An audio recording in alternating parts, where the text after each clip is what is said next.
एक बड़ी खबर मिल रही है। उत्तराखंड विधानसभा से हटाए गए कर्मचारियों से जुड़ी हुई यह बड़ी खबर है। पूर्व कैबिनेट मंत्री हरक सिंह रावत ने सरकार पर बड़ा आरोप लगाया है। भर्ती कराने में पैसा दिया गया है। हरक सिंह रावत का कहना है नियुक्ति देने में दिया गया पैसा, और पैसा भी गया और नौकरी भी गई। ये बात कही है पूर्व कैबिनेट मंत्री हरक सिंह रावत ने। उन्होंने कहा कि अगर मामले की जांच हुई तो आधी भाजपा सरकार जेल में होगी। नियुक्ति पाने वाले कर्मचारियों पर कार्रवाई हुई, लेकिन नियुक्ति देने वालों पर कार्रवाई क्यों नहीं हुई, यह कहना है हरक सिंह रावत का। पूर्व कैबिनेट मंत्री हरक सिंह रावत ने प्रेमचंद्र अग्रवाल पर निशाना साधा है। नैतिकता के आधार पर प्रेमचंद्र अग्रवाल मंत्री पद से इस्तीफा दें, उनका कहना है। बिल्कुल, ये मैंने कहा ना कि उनके क्या गलती है। जो नियुक्ति जिनकी हुई है उन्होंने कोशिश करनी थी ना। मैं पहले कह रहा हूं, हर आदमी कोशिश करता, उन्होंने कोशिश की, वो उनकी नियुक्ति हो गई, उनको आपने सजा दे दी। लेकिन जिसने गलत काम किया, जिसने अपराध किया, उसको तो दी नहीं आपने सजा। ये कैसा दुर्भाग्य है। ये नेचुरल जस्टिस भी नहीं है। जिसका दोष ही नहीं है उनका, मैं सोचता हूं जिनकी नियुक्ति हुई उनका कोई दोष नहीं है। उन्होंने प्रयास किया, किसी ने गलत तरीके से उनको नियुक्त कर दिया, चाहे पैसे लेके क्या हो, चाहे अगर जांच हो गई तो उनमें बहुत सारे लोगों ने तो पैसे देके नियुक्तियां हुई। अब वो तो दोनों तरफ से मारे गए, पैसा भी चला गया और आज नौकरी भी नहीं रही। बिल्कुल। ये हमारे संवाददाता विनोद इस वक्त हमारे साथ देहरादून से फोन लाइन पर जुड़े हैं। विनोद, ये बड़ा आरोप हरक सिंह रावत का। वैसे इस तरह की बातें पहले भी सामने आई हैं कि जिन्होंने ये किया या जिनकी वजह से ये हुआ उनको कोई सजा क्यों नहीं मिली, लेकिन अब की बार ये आरोप ज्यादा गंभीर बना दिया है हरक सिंह रावत ने अपने बयान से। खुद हरक सिंह रावत इस वक्त हमारे साथ फोन लाइन पर है। हरक सिंह जी, स्वागत है आपका एबीपी गंगा में। हाँ, नमस्कार। नमस्कार।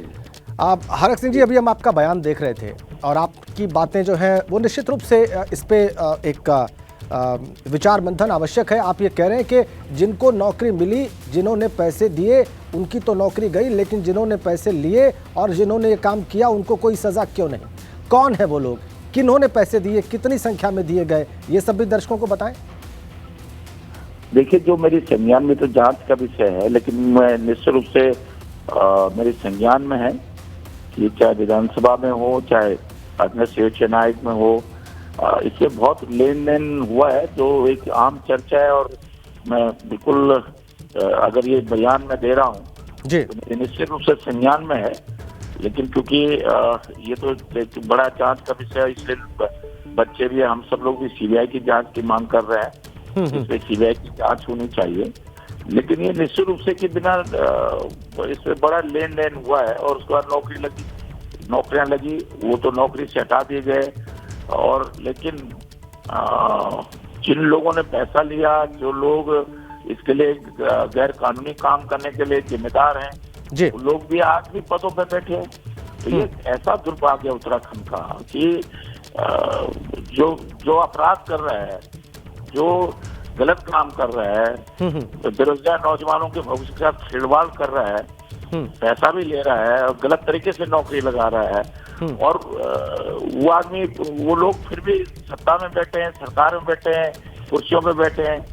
तो ये एक निश्चित रूप से एक दुर्भाग्य है। और मुझे नहीं लगता है कि माननीय मोदी जी कहते थे ना खाऊंगा ना खाने दूंगा। और उत्तराखंड में जो स्थिति बनी है आज, अगर आप देखेंगे अध्यक्ष शीर्ष न्यायालय में, तो उसमें भारतीय जनता पार्टी के लोगों के नाम आए हैं। अगर आप लोक सेवा में देखेंगे, उसमें भारतीय जनता पार्टी के लोग नाम आए। अगर आप विधानसभा में भर्ती को लेकर देखेंगे तो उसमें भारतीय जनता पार्टी के मंत्री और उनका नाम आए हैं। तो आखिर कहाँ हम इस उत्तराखंड को ले जा रहे हैं? तो माननीय मोदी जी को, देश के प्रधानमंत्री को ये देखना चाहिए कि हम उत्तराखंड में, इस देवभूमि में हम क्या कर रहे हैं। और इससे निश्चित रूप से इसका प्रभाव, जो उत्तराखंड में जो कुछ हो रहा है, इसका प्रभाव केवल उत्तराखंड में नहीं पड़ेगा, इसका प्रभाव पूरे देश में पड़ेगा। जी, ठीक है, आपने यहाँ पर इस मंच पर अपनी बात रखी। हरक सिंह जी, बहुत धन्यवाद आपका। आपने देखा, अभी खुद उन्होंने एबीपी गंगा से बात की, जो कहा उन्होंने आपने सुना। रामचरितमानस पर विवादित टिप्पणी के बाद अब स्वामी प्रसाद मौर्य ने लखनऊ का नाम बदलने को लेकर भी बड़ा बयान दे दिया है। उनका यह कहना है कि भगवान लक्ष्मण का लखनऊ से कोई लेना देना नहीं। लखनऊ का नाम यहां के राजा लखन पासी की पत्नी लखनावती के नाम पर पड़ा है। ऐसे में अगर लखनऊ का नाम बदला जाता है तो उसका नाम लखन पासी किया जाए।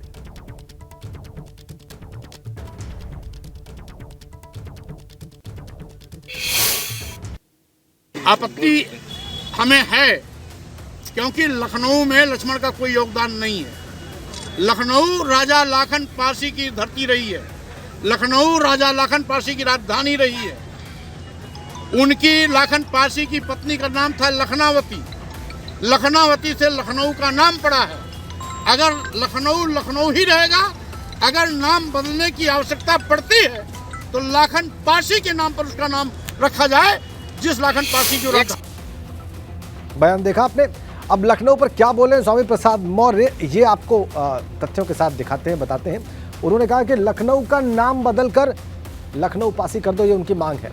लखनऊ में लक्ष्मण थे ही नहीं, ये भी वो दावा कर रहे हैं। और लक्ष्मण की मूर्ति लगेगी या लग गई तो क्या नाम बदल दोगे, ये भी सवाल पूछा उन्होंने उल्टा पलटकर। लखनऊ का नाम लक्ष्मण की वजह से नहीं है, राजा लाखन पासी की पत्नी लखनावती के नाम पर लखनऊ का नाम पड़ा है, ये उनका दावा है। लखनऊ के नाम पर कोई दूसरा आकर कब्जा नहीं कर सकता। नाम बदलना ही है तो नया नाम लखनऊ पासी कर दो, ये कह रहे हैं स्वामी प्रसाद मौर्य। लखनऊ के नाम बदलने पर बोले हैं केंद्रीय मंत्री महेंद्र नाथ पांडे। कहा है लक्ष्मण जी का लखनपुर या लखनऊ से नाता श्रद्धा और आदर का विषय है। हम सब भगवान राम, लक्ष्मण, भरत, शत्रुघ्न को श्रद्धा भाव से देखते हैं। लक्ष्मण जी का तो लखनपुर से, इस लखनऊ से उनका नाता वालों में श्रद्धा आदर का विषय है। और हम सब राम, भरत, लक्ष्मण, शत्रुघ्न का जो राम चतुष्टय है हमेशा आदर और श्रद्धा के भाव से देखते हैं। वहीं स्वामी प्रसाद मौर्य के बयान पर भाजपा सांसद राजेंद्र अग्रवाल ने कहा कि स्वामी प्रसाद मौर्य समाज को बांटने की कोशिश कर रहे हैं, समाज को तोड़ने की कोशिश कर रहे हैं। सर, स्वामी प्रसाद मौर्य कह रहे हैं कि सबसे पहले बौद्ध धर्म आया, हिंदू धर्म और उसके बाद पंथ जो है सब बाद में आए, सबसे आखिर में आए। अब स्वामी प्रसाद मौर्य जी विद्वान व्यक्ति हैं और जो वो कह रहे हैं उनको, उनकी बात का क्या कहा जाए। लेकिन ये न इतिहास सम्मत है न तर्क सम्मत है। भगवान बुद्ध का अपना विशेष महत्व है और उन्होंने एक जो कर्मकांड से मुक्ति देने के लिए एक मार्ग दिया, प्रशस्त किया। लेकिन उससे पहले भी धार्मिक आस्थाएं थी, ये तो सब लोग जानते हैं। लेकिन चलिए, मैं ज़्यादा टिप्पणी नहीं करना चाहता। इस प्रकार की जो वो बातें कह रहे हैं, जो वो केवल समाज को बांटने की दृष्टि से कह रहे हैं। कुछ ऐसा विभिन्न प्रकार के जो वर्ग हैं समाज के, जो माननीय मोदी जी के साथ सब खड़े हुए हैं, उनमें कोई एक भेद पैदा हो जाए, इसी की कोशिश उनकी है। ये उनका एजेंडा है, इसीलिए इस प्रकार की बातें वो कह रहे हैं। कृष्ण पाल रावत के साथ अविनाश तिवारी। आगे बढ़ते हैं। अब्बास लिखत मामले में कई सपा नेताओं पर शिकंजा कस सकता है, यह सूत्रों के हवाले से बड़ी जानकारी हमें मिल रही है। अब्बास से मिलने वाले कई नेताओं के रिकॉर्ड की जांच संभव है। एक और बड़ी जानकारी, अब्बास पर व्यापारी को धमकाने का भी आरोप है और व्यापारी की शिकायत के बाद ही डीएम और एसपी ने छापा मारा था, यह भी सूत्रों के हवाले से जानकारी। अब्बास चित्रकूट जेल में अलग कमरे में वक्त बिताता था। व्यापारी ने शिकायत की, उसके बाद डीएम और एसपी ने छापा मारा था, यह सूत्रों के हवाले से बड़ी अपडेट हमारे पास। और अब इस मामले में कई सपा नेताओं पर शिकंजा कस सकता है। अब्बास से मिलने वाले नेताओं के रिकॉर्ड्स की जांच की जाएगी, यह भी खबर हमें मिल रही है।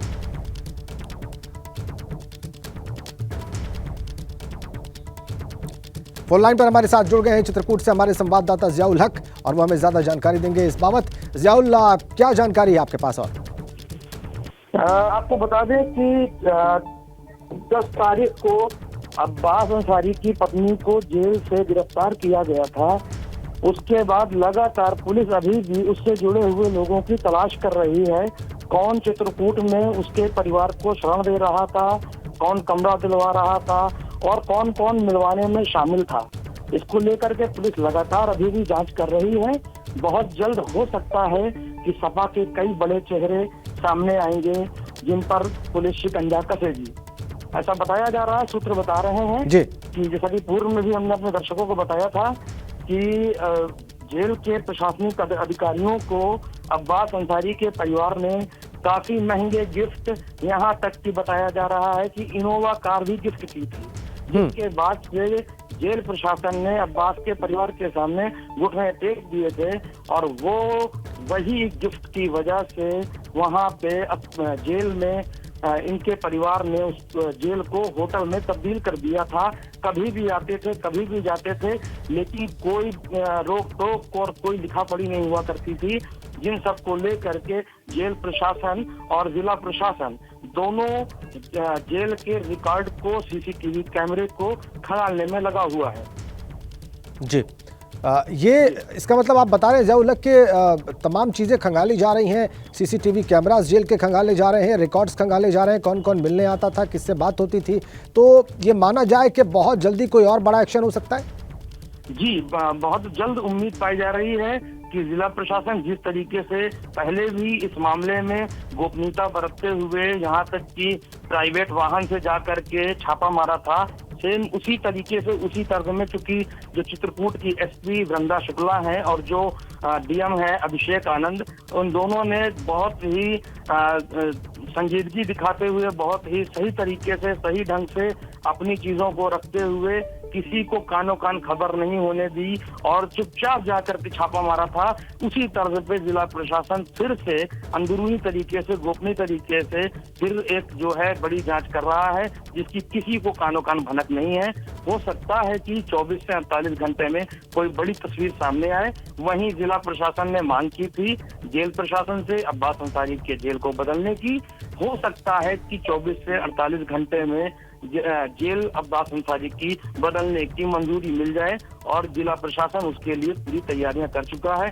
बड़ी जानकारी दे रहे हैं आप ज़ियाउल हक कि जेल भी बदली जा सकती है अब्बास अंसारी की, इस बारे में मांग भी की गई है और 24 से 48 घंटे के भीतर ये भी हो सकता है। बहुत धन्यवाद आपका ज़ियाउल हक।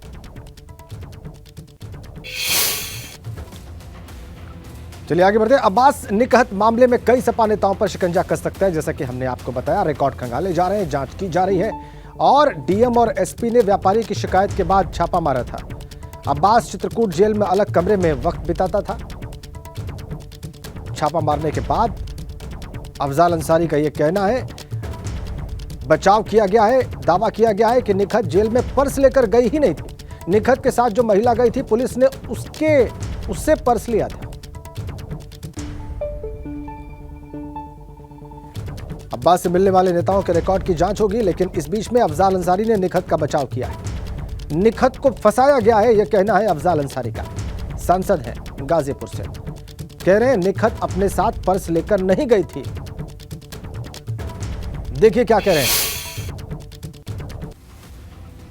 डिजिटल डायरी में क्या था ना था, डायरी उनकी है, रजिस्टर उनका है, जेल उनका है, परिसर उनका है। वो मिलने गई है, ये सत्य है। अब कोई महिला है,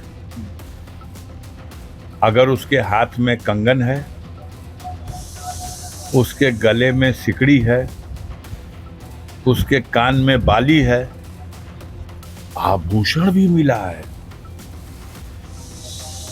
कहा आपसे कि उसकी एक सहायिका जो बच्चे को खिलाती है, वो वहीं गेट पर साथ में थी, बच्चा उसकी गोद में था और इसका जो लेडीज पर्स होता है वो भी उसी लड़की के पास था। वो लड़की अंदर नहीं गई थी मिलने के लिए, लेकिन जब हाकिम लोग वहां पहुंचे हैं, कोई कार्रवाई करना है, तो वो सब कुछ उस लड़की से ले लिया गया और उसके अंदर से मोबाइल फोन भी मिल गया और जेवर भी मिल गया, 21,000 रुपया भी मिल गया और उसको उसके पास से और जेल के भीतर से बरामद होना दर्शा करके।